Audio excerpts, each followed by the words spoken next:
when you read the dissenting opinions, there's no way that anyone can argue against them. There's no way. Foreign countries that have been ripping us off for years are ecstatic. They're so happy. And they're dancing in the streets, but they won't be dancing for long, that I can assure you. The Democrats on the court are thrilled, but they will automatically vote no. They're an automatic no, just like in Congress. They're an automatic no. They're against anything that makes America strong, healthy, and great again. They also are a, frankly, disgrace to our nation, those justices. They're an automatic no, no matter how good a case you have. It's a no. But you can't knock their loyalty. It's one thing you can do with some of our people. Others think they're being politically correct, which has happened before far too often with certain members of this court, and it's happened so often with this court. What a shame. Having to do with voting in particular, when in fact they're just being fools and lapdogs for the rhinos and the radical left Democrats, and not that this should have anything at all to do with it. They're very unpatriotic and disloyal to our Constitution. It's my opinion that the court has been swayed by foreign interests and a political movement that is far smaller than people would ever think. It's a small movement. I won by millions of votes. We won in a landslide. With all the cheating that went on, there was a lot of it, but we still won in a landslide. Too big to rig. But these people are obnoxious, ignorant, and loud. They're very loud. And I think certain justices are afraid of that. They don't want to do the right thing. They're afraid of it. This was an important case to me, more as a symbol of economic national security. And also, I would say, just for our country itself, so important, because we're doing so well as a country. We've never done so well. The good news is that there are methods, practices, statutes, and authorities, as recognized by the entire court in this terrible decision, and also as recognized by Congress, which they refer to, that are even stronger than the IEEPA tariffs available to me as President of the United States. And in actuality, I was very modest in my ask of other countries and businesses because I wanted to do, and it's very important, I wanted to be very well behaved because I wanted to do anything, I didn't want to do anything that would affect the decision of the court, because I understand the court. I understand how they are very easily swayed. I want to be a good boy. I have very effectively utilized tariffs over the past year to make America great again. Our stock market has just recently broken 50,000 on the Dow, and simultaneously, and even more amazingly, broken 7,000 on the S&P, two numbers that everybody thought upon our landslide election victory could not be attained. Think of that. Nobody thought it was possible to do it within 4 years, and we did it in 1 year. They said, you'll never be able, you'll go back and you read the geniuses, read their statements, all of the Nobel Prize winners in economics. They said, no, you couldn't do it in 4 years. Well, we didn't do it in 4 years. We did it in 1 year. We broke every record in the book, and we're continuing to do so. Tariffs have likewise been used to end 5 of the 8 wars that I settled. I settled 8 wars, whether you like it or not, including India, Pakistan, big ones, nuclear, could have been nuclear. Prime Minister of Pakistan said yesterday at the great meeting that we had, the Peace Board, he said yesterday that President Trump could have saved 35 million lives by getting us to stop fighting. They were getting ready to do some bad things. But they've given us great national security, these tariffs have. And together with our strong borders, reduced fentanyl coming into our country by 30%. When I use them as a penalty against countries illegally sending this poison into our country, the poison our youth. All of those tariffs remain. They all remain. I don't know if you know that or not. They all remain. We're still getting them, and we will after the decision. I guess there's nobody left to appeal to. But again, those three people, such respect. I've had a lot of respect for them anyway, but such great respect. But other alternatives will now be used to replace the ones that the court incorrectly rejected. We have alternatives, great alternatives. Could be more money. We'll take in more money, and we'll be a lot stronger for it. We're taking in hundreds of billions of dollars. We'll continue to do so. To show you how ridiculous the opinion is, however, the court said that I'm not allowed to charge even $1. I can't charge $1. Can't charge $1. I would have used 1 penny, but we don't make the pennies anymore. We save money. Can't charge $1 to any country under IEPA. Not $1. I assume to protect other countries. This must have been done to protect those other countries, certainly not the United States of America, which they should be interested in protecting. That's what they're supposed to be protecting. But I am allowed to cut off any and all trade or business with that same country. In other words, I can destroy the trade. I can destroy the country. I'm even allowed to impose a foreign country-destroying embargo. I can embargo. I can do anything I want, but I can't charge $1. Because that's not what it says. And that's not the way it even reads. I can do anything I want to do to them, but I can't charge any money. So I'm allowed to destroy the country, but I can't charge them a little fee. I could give them a little 2-cent fee, but I cannot charge under any circumstances. I cannot charge them anything. Think of that. How ridiculous is that? I'm allowed to embargo them. I'm allowed to tell them you can't do business in the United States anymore. We want you out of here. But if I want to charge them $10, I can't do that. It's incorrect. Their decision's incorrect. But it doesn't matter because we have very powerful alternatives that have been approved by this decision. You know, they've been approved by the decision for those that thought they had us. And they're saying that I have the absolute right to license, but not the right to charge a license fee. So think of that. I have the right to license, which is a very powerful word. In many ways, license is more powerful than tariffs. In fact, I was thinking about using it. But they came up with the idea that I can license, just like the people that were opposing me told them to do, but not the right to charge a license fee. Think of that. Who ever heard of such a thing? What license has ever been issued without the right to charge a fee? You get a license, you charge a fee. It's automatic, but not with this court. But now the court has given me the unquestioned right to ban all sorts of things from coming into our country, to destroy foreign countries, but a much more powerful right than many people ever thought we even had, but not the right to charge a fee. How crazy is that? Our country is the hottest country anywhere in the world right now. And it was a dead country 1.5 years ago under an incompetent president. But now I'm going to go in a different direction, probably the direction that I should have gone the first time, but I read the language. I'm very good at reading language, and it read our way 100%, but now I'll go the way I could have gone originally, which is even stronger than our original choice.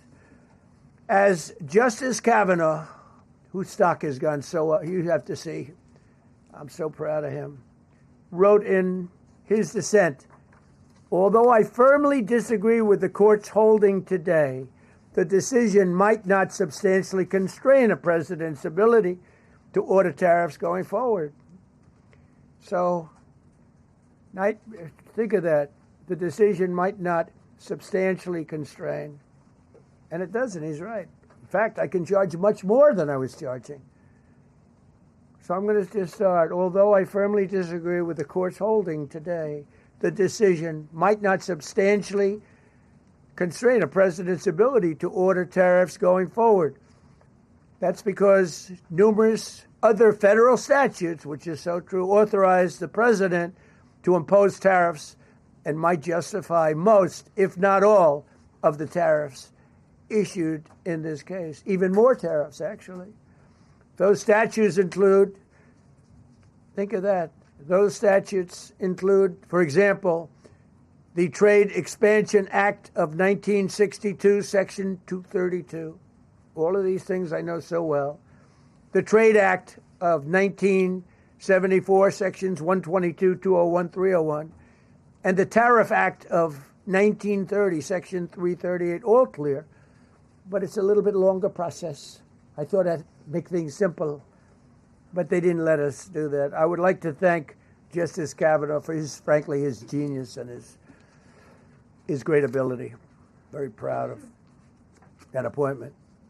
In actuality, while I am sure that they did not mean to do so, the Supreme Court's decision today made a president's ability to both regulate trade and impose tariffs more powerful and more crystal clear rather than less. I don't think they meant that. I'm sure they didn't. It's terrible. And to think that the Democrats who oppose this only because they want to go the opposite way, they'd like to pack the court. They want to put on 21 people. They want to pack the court, pack the Supreme Court. Maybe they should do it. Maybe they would be better off if they did it. They want to pack the court. They want to do anything to hurt our country. There will no longer be any doubt, and the income coming in and the protection of our companies and country will actually increase because of this decision. I don't think the court meant that, but it's the way it is.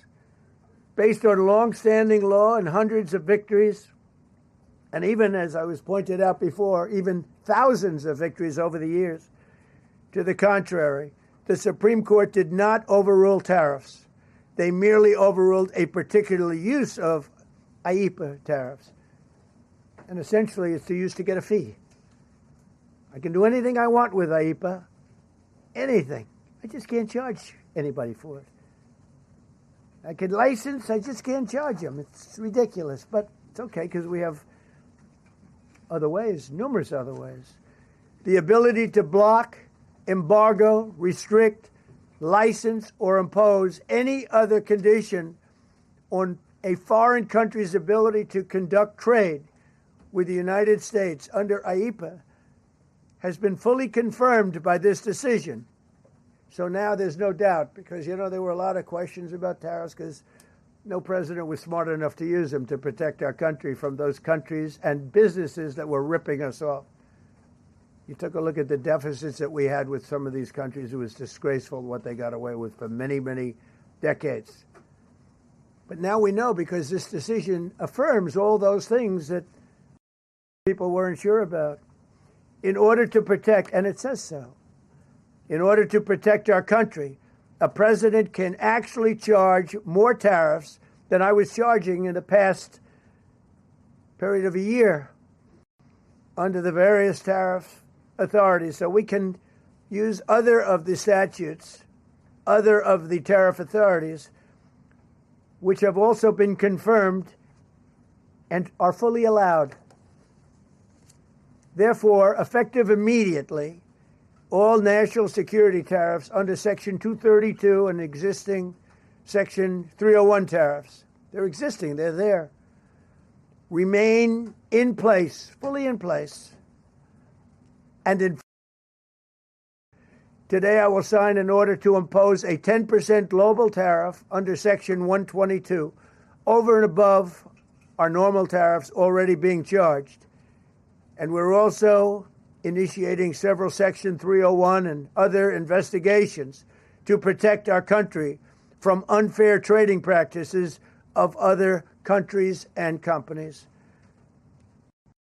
Thank you for your attention to this matter, and I say quite simply, which I've said for a long time, make America great again. And interestingly, we've already made it great, so I don't have to use that, but I don't think we'll ever give up on MAGA. MAGA is always going to be with us.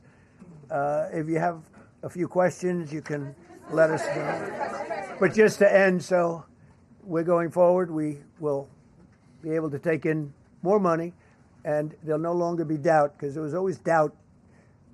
I know the people that brought the lawsuit, and they're sleazebags, major sleazebags, but I know them, and they're foreign country centric. They were sending things into our country, and the people representing them knew full well, but they were sending things into our country, and they were beneficial to other countries, but very, very bad for us. And I stopped it, and we'll just keep it going. So we have a totally firm decision now, and I don't think the court meant it, because the court doesn't show great spirit toward our country, in my opinion. A lot of bad decisions, but there are usually ways around it.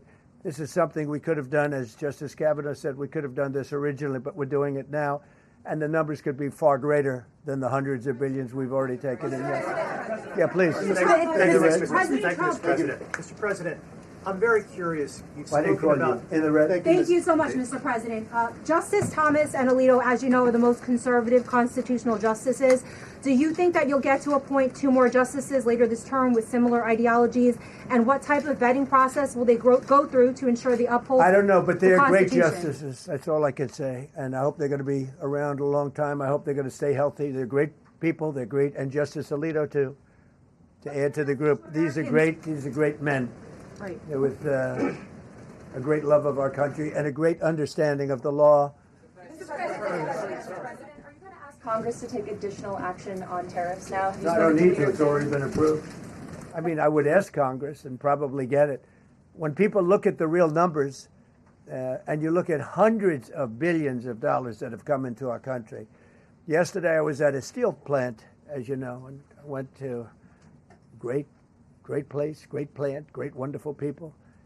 And they were telling me, I said to them, you were there, a lot of the press in this room. Of course, I don't think this plane's big enough to take the press in this room, but a lot of the press right here. We were in Georgia. And I said to the owner, I made a speech at a factory. They make steel products. And I said, how are you? Nice to meet you. How's business? President, I'd love to kiss you. This is a very powerful man. I don't want to be kissed by that man, but a very powerful, strong man. He's been in the steel business for many years. His father started it. And he said, sir, I want to kiss you. I said, why? He said, because we were down to working 1 hour a week, and then you came in and imposed tariffs, and all of that foreign junk that they were dropping into our country stopped. And we're now going to double shifts, 7 days a week, and we may be very soon going to 24 hours around the clock, almost 7 days a week. He said, sir, I want to kiss you so badly. And I said, no, thank you. But you know what? He just to finalize it, he said, oh, this is a great place in Georgia. He said, all up and down the highway, same exact answer, sir. We're all going out of business. We're going to go bankrupt. We're all going out of business.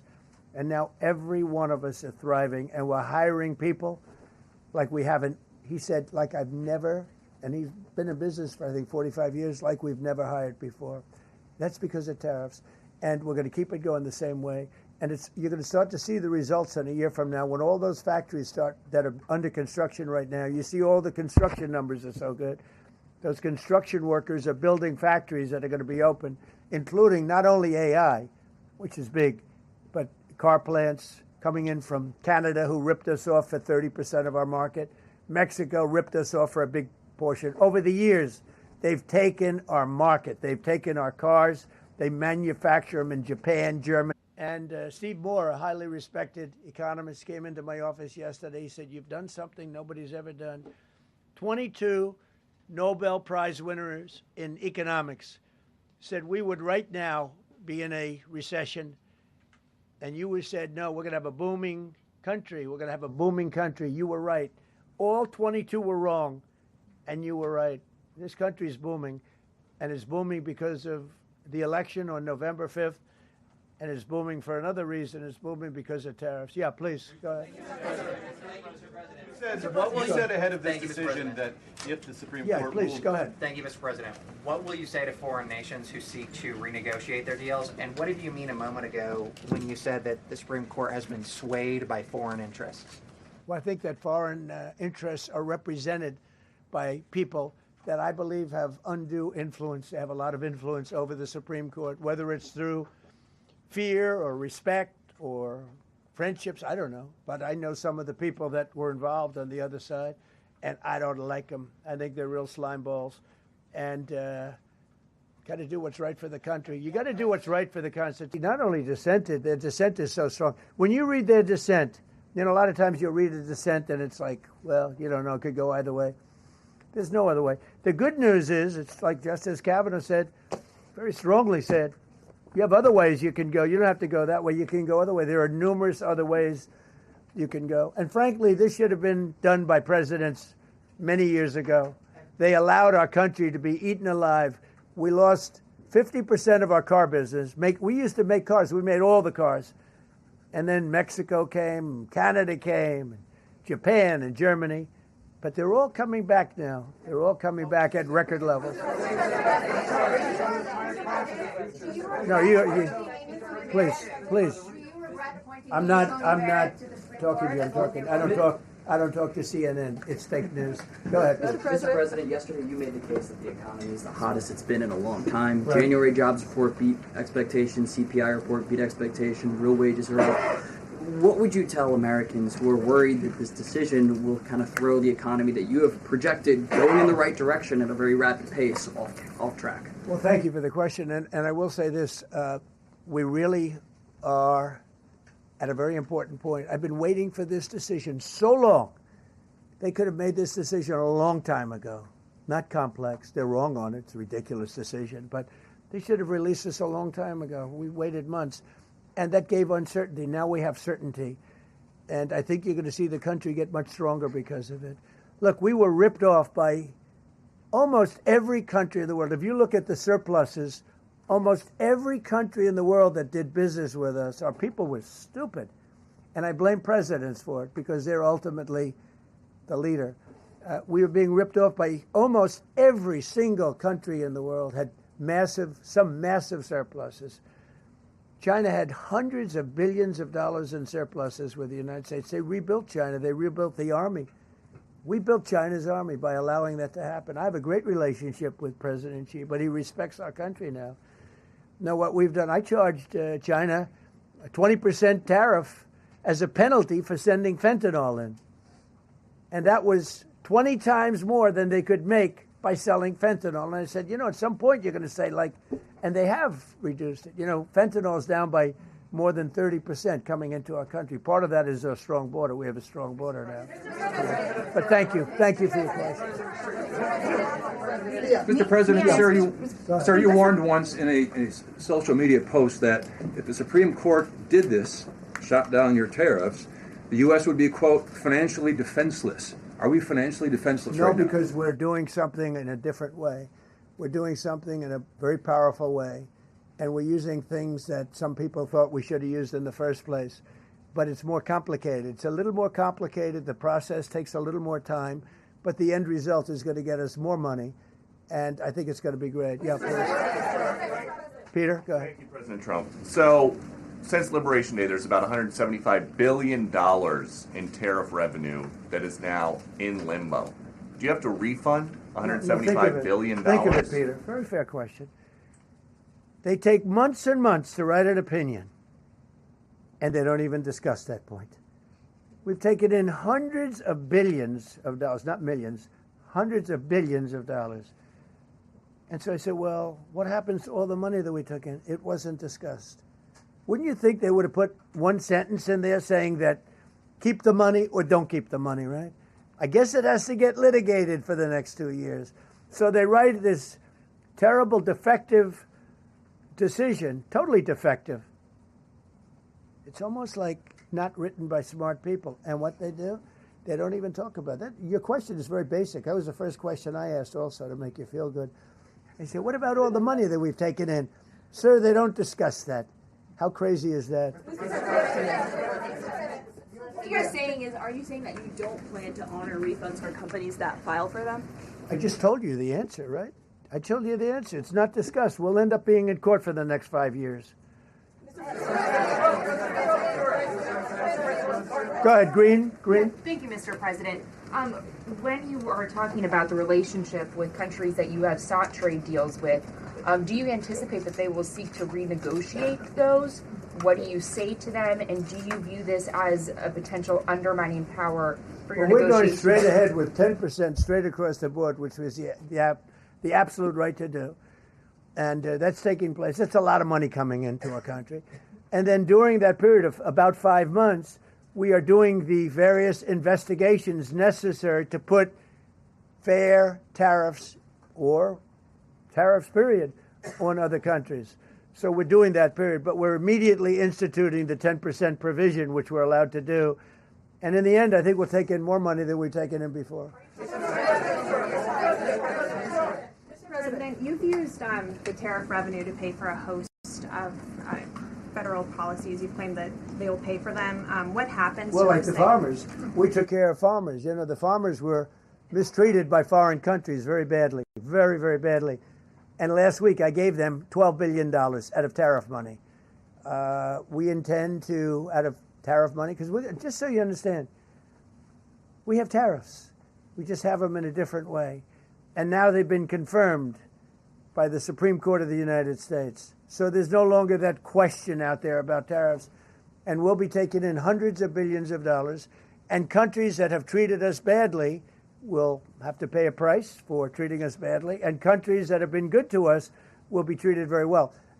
We just left the top person in a place called Vietnam, just left my office. Great gentleman, strong and smart. He said, you know, I think this means you're allowed to charge us more tariffs than before. And Canada said to Jameson, I might want to say it, Jameson, but Canada said, I hope you win this decision, because if you don't win, you'll actually be allowed to charge us, with a little additional work, higher tariffs. Jameson, you want to comment on that? Yes, sir. So, to the President's point, we have a lot of tools out there. We have Section 122, which will be implemented today. It will be signed today and implemented very shortly. We have Section 301 investigations, which are incredibly legally durable, where we can investigate and address unfair trading practices that have led to our huge trade deficit. And so you can look forward in the coming days and weeks to seeing all of that come out, and we're going to keep continuity in the program. We're going to keep addressing this so that the deficit can keep going down. That's the trend it has, and we can make America great again. No. Several of Republicans in Congress have supported this decision by the Supreme Court, and Hakeem Jeffries, the Democratic leader, has called you a wannabe king. Why wouldn't him a low IQ? But why wouldn't he doesn't even know? And I watched him the other day interview. The guy doesn't even know what a tariff is. But there's been bipartisan criticism No, not bipartisan. of the tariffs. Excuse me. There's several A few Republicans people. have said that. Yeah, But a why few wouldn't people. you just work with Congress to come up with a plan? I don't have to push tariffs. I have the through? right to do tariffs, and I've always had the right to do tariffs, and it's all been approved by Congress. So there's no reason to do it. All we're doing is we're going through a little bit more complicated process. Not complicated very much, but a little more complicated than what we had. We'll be able to take in tariffs, more tariffs. And the Congress people and the Congress, the Canadian tariffs last week. Yeah, There's yeah, been votes you in know the why? Senate against it. Yeah, because we lost 2 Republicans or 3 Republicans because they're not good Republicans. What you don't say, you don't say that we got 215 votes. You need 218 for something to pass. Yeah, sure we do. We might have lost 3 votes, and what was the score on the Republican side? 215 to 3, right? But you don't say that. We have great unity. There's great unity in the Republican Party, and I hope everyone's going to vote Republican, because otherwise you won't have a country left, because these people have been they are destroying our country. Please. Mr. President, the 122 tariffs, that 10%, Yeah. is that going to be for 150 days, or do you want to charge that indefinitely? We have a right to do pretty much what we want to do, but we're going to charge it starting effectively, I think it's 3 days from now. Yeah, please. Mr. President, you speak to a lot of factory workers, a lot of manufacturing workers. What does the Supreme Court ruling say? What's that message to those factory workers? Well, I think the factory workers are happy because we're now telling them that they're going to look. The man I met with yesterday, who owned a factory, was out of business. He was out of business, and now he's employing 5 times. In fact, I walked in. He's got a brand new crane. I said, "How old is that crane?" We got it in December. He's allowed to write it off in 1 minute. The Great Big Beautiful Act gave no tax on tips, no tax on Social Security, no tax on overtime. He said this great big beautiful bill, frankly, has been the best thing that's ever happened for the workers much more so than for rich people. The only thing it does for rich people, it allows them to hire a lot more people. But when I saw him, and then he said, it's all up and down the line. This is a place in Georgia, all up and down, other factories doing different, not only steel products, different. He said, every one of us was out of business. We could barely make it. Some of them were down to less than an hour a week. Think of it, 1 hour a week to make just a few little trinkets or whatever they make. Now they're going round the clock. I had it a month ago. I went to Michigan, went to Ford, and I met with Bill Ford, the head of Ford, and we were in one of the biggest plants, an original plant from the early 1900s, where, by the way, I might add this, it's not really relevant, but it's all relevant. Murders are down the lowest since 1900, around the time that he had this plant. That's 125 years. We have the lowest murder rate. Okay. And our crime is way down in the country. The factories that we're talking about, the people that we're talking about, they are so thrilled with Trump. So whether we charge IEEPA tariffs or whether we charge tariffs under a different section, that's what we're going to be doing. There's no way we can this is what happened to our country. This is why we owe $38 trillion, which we'll get rid of in pretty good course. We have a very incompetent Fed chairman who likes high interest rates. For political reasons, he likes them. But we're going to have somebody very good. Interest rates should come down very substantially. I think we should pay the lowest interest rates on the planet. There should be no country, and we don't do that. We're number 38. This is just bad policy for a long period of time. But what's happened is we've made America strong again. We've made America great again. We should pay. As an example, the country of Switzerland, we were getting almost no tariffs from them. We had a $40 billion deficit. And the prime minister called me up. She said, but we are a small country, because I said we're going to raise it to 39% from nothing. That would have rendered them not very successful, as opposed to right now they're considered elite. But if we put a tariff, they would. And I realized then, she said, but sir, we are a small country. I said, you're a small country with a big deficit. For us, you're making a lot of money off the United States. If we do that, a lot of these elite countries, they're elite because we let them make so much money. And I want them to do well. But I don't want them to do well on the backs of the American taxpayer. So I appreciate your question. I think it's a reasonable answer. President Trump, you said that you were disappointed with that, but were you surprised with this decision? What you felt when you... I was surprised because I thought that what we did was, number one, according to, I read the paragraphs. I read very well. Great comprehension. I read everything there is to read, and I said, we can't lose this case. But we can when judges are political, when they want to be politically correct, when they're catering to a group of people in D.C. Maybe, I don't know what it is, because when you read it, there's no other interpretation. There is no other interpretation. But it's okay, because what has come out, and I'll say it for the third time and maybe the last time in a while, is that we've taken the uncertainty of tariffs out, because we had uncertainty. We got sued by sleazebags, I know them well, that are very out-country, China-centric, but outside country-centric. And they're going to end up not doing as well as they did before. America was becoming really, really, we're strong again. Hey, we have the strongest military. I rebuilt the military in the first term. We have the most powerful military. We make the best equipment. And even them, we could do much better. We have people that get paid a lot of money to manufacture Patriot missiles and javelins and all the different things. But when you want them, they're too slow. And we put them on notice, and they're going to make, our country is building a lot of things right now, and our country is doing really well. And we're going to keep it that way. The bottom line is that the word certainty is now in the equation. Every single thing I said today is guaranteed certainty. It's been tested, as Jameson said 1,000 times. Literally, I said hundreds of times. He said, sir, actually thousands of times, and won in all of the courts. And we're just going back to that. And the problem is that we had other presidents that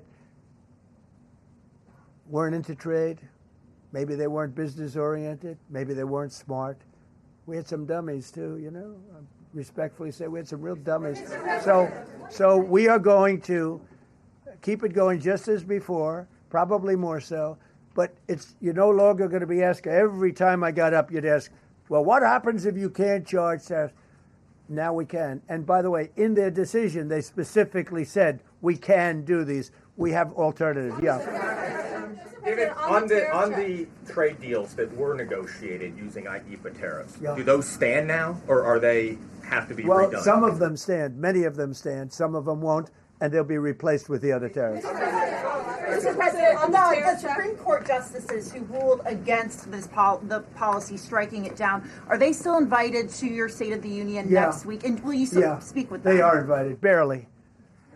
Barely. 3 are happily invited. No, they're barely invited. Honestly, I couldn't care less if they come. Okay. Thank you, Mr. President. Go ahead. Thank you, Mr. President. On the trade deal, which is the framework which is to be signed with India sometime soon, will that stand now? And on the decision, nothing changes. No, nothing changes. They'll be paying tariffs, and we will not be paying tariffs. Our deal with India is they pay tariffs. This is a reversal from what it used to be, as you know. India, and I think Prime Minister Modi is a great gentleman, a great man, actually, but he was much smarter than the people that he was against in terms of the United States. He was ripping us off in India. So we made a deal with India, and it's a fair deal now, and we are not paying tariffs to them, and they are paying tariffs. We did a little flip. So up as of now for this, Mr. President. No, the India deal is on here. Mr. President. Thank you so much, Mr. President. All the deals are on. We're just going to do it a different way. Mr. President. Thank you so much, Mr. President. I think there is another war that you stopped, which is in Syria. Secretary Rubio, after his meeting in Munich with the Syrian Foreign Minister and the Kurdish General Muslim Abdi, he said that President Trump was directly involved in efforts to stop the fighting between the Kurds and the Syrians. How will your administration make sure that this peace is sustained? And do you support the idea Well, it's a very different topic, and so I don't want to spend a lot of time. But all I can say is that the president of Syria, who I essentially put there, is doing a phenomenal job. He's a rough guy. He's not a choir boy. A choir boy couldn't do it. But Syria is coming together, really coming together well. And thus far, he's been very good to the Kurds. Yeah. Thank you. Mr. President, what's your message to the Iranian people after 2 rounds of talks with them? Do you have any message to the Iranian people? The Iranian people in Iran or people here? People in Iran. They better negotiate a fair deal. You know, the people of Iran are a lot different than the leaders of Iran. And it's very, very sad situation. But 32,000 people were killed over a relatively short period of time. They were going to hang 800, 2 weeks ago, hang, some by crane. They lift them up with a tall crane, and they play them around the square. They were going to hang 837 people. And I gave them the word, if you hang one person, even one person, that you're going to be hit right then and there. I wasn't waiting 2 weeks and negotiating. And they gave up the hanging. They didn't hang 837. Supposedly they didn't hang anybody. But no, I feel very badly for the people of Iran. They've lived in hell. Please. Thank you, Mr. President, you mentioned multiple times foreign influence over the Supreme Court. Do you have evidence of that? And if not, will you investigate that? You're going to find out.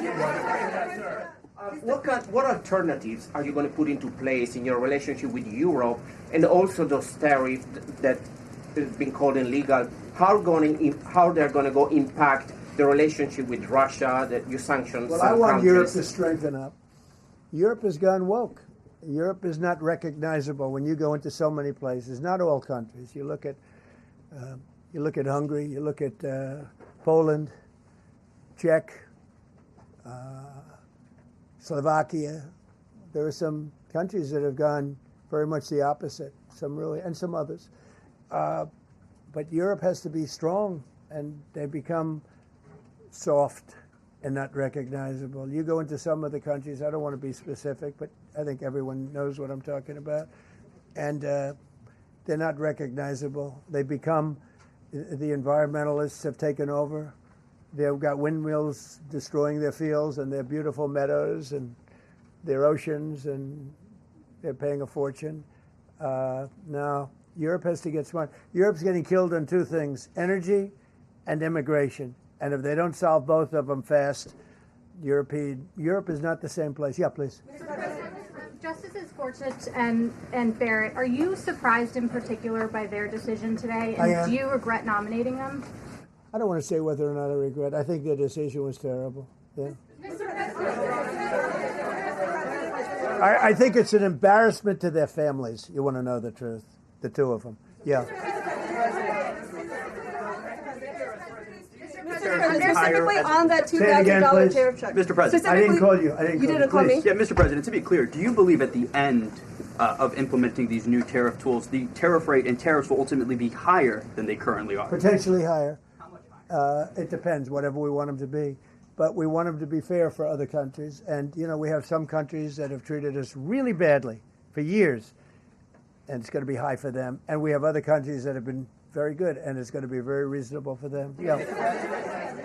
Specifically on the tariffs question, I mean on the $2,000. I didn't call you. Mr. President, thank you, Mr. President. Do you have any plans to travel to India for the Quad Summit, and how do you think your relationship with India is right now? I think my relationship with India is fantastic, and we're doing trade with India. India pulled out of Russia. You know, India was getting its oil from Russia, right? And they pull way back at my request because we want to settle that horrible war where 25,000 people are dying every month. And my relationship with Prime Minister Modi is, I would say, great. I also stopped a war between India and Pakistan, as you know. There were 10 planes we shot down. That war was going, and probably going nuclear. And just yesterday, the Prime Minister of Pakistan said President Trump saved 35 million lives by getting them to stop. That's and I did it largely with tariffs. I said, look, you're going to fight, that's fine, but you're not going to do business with the United States, and you're going to pay a 200% tariff, each country. And they called up and they said, we have made peace. Okay? I just want to thank you all. Look, great certainty has been brought back to the economy of the United States, and actually the economy of the world, because we generate so much in the world. We're the biggest in the world, and we're now the strongest by far. We were a country that was dead 1.5 years ago. Now we have the hottest country in the world. We're going to keep it that way. Thank you very much.